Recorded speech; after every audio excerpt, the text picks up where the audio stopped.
Кудайдын чакырыгы 4-октябрь.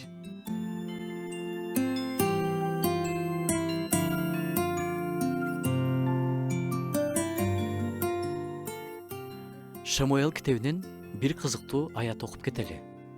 Барзилай 80ге чыккан абдан кара адам эле. Падыша Маханайымда жүргөндө ал аны азык түлүк менен камсыз кылып турган. Себеби ал бай адам эле.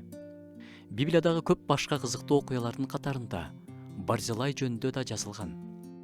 Барзилай карыя болгон жана абдан бай болгон. Карып калыптыр. Бул жака караганда тигил жака жакыныраак болуп калыптыр. Ушу жашында кызыктуу эмне кылды экен деген ой келет. Бирок ал карыганга чейин байлыктарын сактап, чогулта алган экен. Ал байлыгын өзүнө гана колдонбоптур. Дөөт падыша өз баласынан качып жүрүүгө аргасыз болгондо, Барзилай падышаны жана анын адамдарын баарын тамак аш менен камсыз кылган. Ал үчүн 1 мешок ун, 10 килограмм эт, 1 мешок картошка деген өлчөмдө эмес, кампа азык даярдаган. Падыша ыраазы болуп, ага атак даңк көрсөтөйүн дегенде, ал чуумду мен жашоомдон алдым.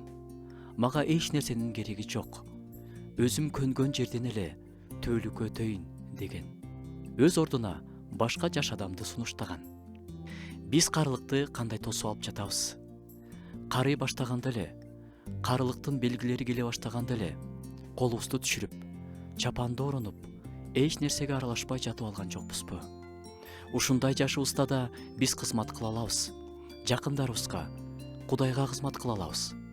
Колубузда бар болгон менен кызмат кыла алабыз. Кампа азык даярдай албасак да, сөзүбүз менен, акыл насаатыбыз менен, сыйынуубуз менен кызмат кыла алабыз. Каражатыбыз менен кызмат кыла алабыз. Забурчу менен бирге минтип сыйынсак, Кудайым, мени карыганда да, чачым агарганда да калтырба.